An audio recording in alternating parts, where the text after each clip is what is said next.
তবে আমি এক বাক্যে একটা কথাই তার উদ্দেশ্যে বলতে চাই, ওনাকে প্লিজ রিকোয়েস্ট, যদি টাকা পয়সা দিতে হয় আমি পাঠিয়ে দিব, তার একটু ডাক্তার দেখাক।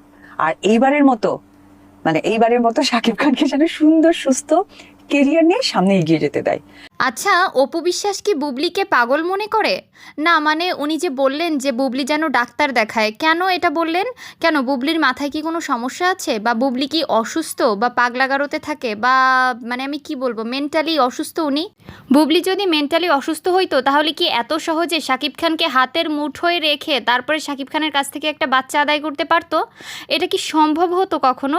বুবলি সব সময় যা করেছে এবং করে সব সুস্থ মস্তিষ্কেই করে, ঠান্ডা মাথায় করে, অসুস্থ হয়ে না, সুস্থ থেকেই করে।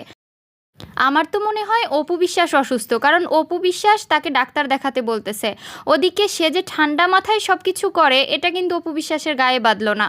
তবে অপু বিশ্বাসের ডাক্তার দেখানো উচিত আমার যেটা মনে হয়, কারণ সে তো দেখতেছে না যে বুবলি ঠান্ডা মাথায় সব কিছু করতেছে। বুবলি ঠান্ডা মাথায় বলতেছে যে সে শাকিব খান হতে চায়, সে শাকিব খানের ওয়াইফ, তাদের ভালো একটা বন্ডিং আছে, এটা ওটা সব কিছুই সে বলতেছে, সে করতেছে, সব ঠান্ডা মাথায় করতেছে, ভালো মস্তিষ্কে করতেছে, সুস্থ মস্তিষ্কে। যেখানে অপু বিশ্বাস বলতেছে ডাক্তার দেখাইতে, এটা কিন্তু আমি মানতে পারলাম না। দর্শক, আপনাদের কাছে কি মনে হয়েছে অবশ্যই কমেন্ট করে জানাবেন। আমাদের পেজে ফলো দিয়ে রাখবেন আর চ্যানেলটিকে সাবস্ক্রাইব করে রাখবেন।